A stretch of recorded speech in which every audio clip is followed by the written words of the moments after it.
Hello everyone, I'm George from Ireland. Welcome back to my channel. In this, I'm commenting on the upcoming second state visit by President Donald J. Trump to the United Kingdom.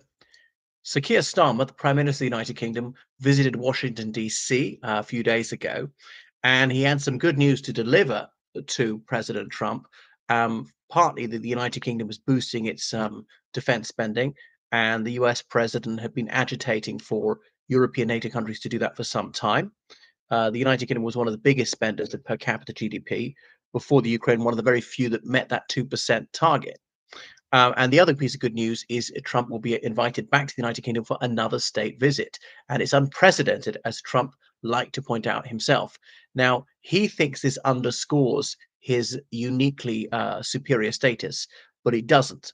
A state visit is the highest expression of amity between two sovereign states. So, with the head of state, either the monarch or the president who visits the other country. And these are recorded once in the reign of the administration of a head of state. So, for instance, Donald J. Trump could visit the United Kingdom once during the reign of Elizabeth II. Now she's dead. The reason that Trump gets a second state visit, which no other president did, is because there's a new monarch, Charles III. Is not because Donald Trump has come back for another presidential term. Most presidents over the last century have served a second term.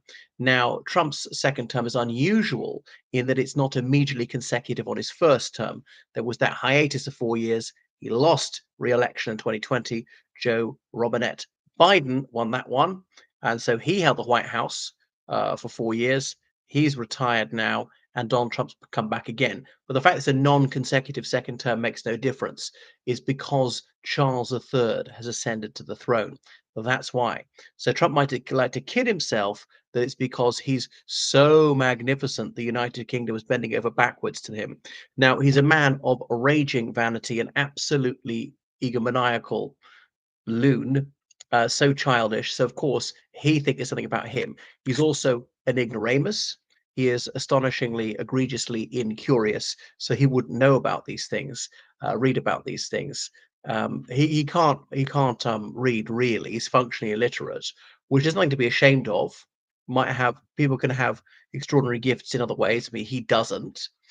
Shamelessness, I suppose, could have some other cognitive abilities or terpsichoreanism or musical talent or something like that.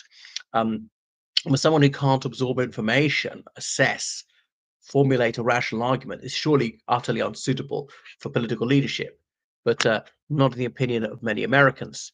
So, state visit is very formal, and the visiting head of state is usually greeted at the airport, if not by the receiving head of state, by another senior official. And so these go on for 2 or 3 days typically. And what else? There's often a 21 gun salute in honor of the visiting head of state. There'll be military bands there. They'll play the national anthem of the visiting head of state's country, usually followed by the national anthem of the receiving head of state. There'll be a military guard of honor for the visiting head of state to inspect, as if their uniform isn't good enough. Usually, he's led by an officer of that military of the receiving state, and followed behind by an officer from his own military, his or her own military, the visitor, and so it goes on. So they often give each other presents, and in the United Kingdom, I mean, the royal family will sometimes re-gift them or sell them or whatever, of like pottery or other ceramics, furniture, jewelry, things like that. There's a state dinner. It's usually white tie, as and for men, those long black tailcoats, obviously the white dress shirts or white bow ties and so forth. Ladies wearing ball gowns even, and so on. In the United Kingdom, these are either conducted in Buckingham Palace, in the throne room, or occasionally in Windsor Castle. Windsor Castle is easier than the control for security because it's 20 miles west of London. And they stay overnight in either Windsor Castle or Buckingham Palace, wherever the venue is. Once the King and Queen of Norway visited in Edinburgh in 1994 as a state visit to the United Kingdom, not just North Britain. So they might go to the opera, visit a university or hospital, visit members of their expatriate community, resident and the receiving country, things like that. There are and when they walk in to the state banquet in a British state visit, man walks beside lady, as in Her Majesty the Queen would walk beside the president or king of whichever country. But if the head of state were a woman, then the Queen would walk beside her husband, and Prince Philip in the old days would walk beside the woman, the Queen or the female president, and so forth. And they're paired up, man, woman, and they play the British national anthem, a very down tempo version of it. And bizarrely, they chat casually all the way through the national anthem. It's the only occasion they do that. They don't stand to attention. I'm not sure how that curious tradition arose, and so forth. Often they're asked to address the Parliament of the United Kingdom, or you use the House of Commons, but they usually all sit in Westminster Hall and so on. But one of the key holders for that is the Speaker of the House of Commons. And House of Commons, Trump was so despised in his first term that the Speaker, Sir John Bercow, said that he wouldn't invite him. So the monarch apparently doesn't have as a gift to do that, because since 1642, Parliament has been independent of monarchical control. The birds have flown and all that.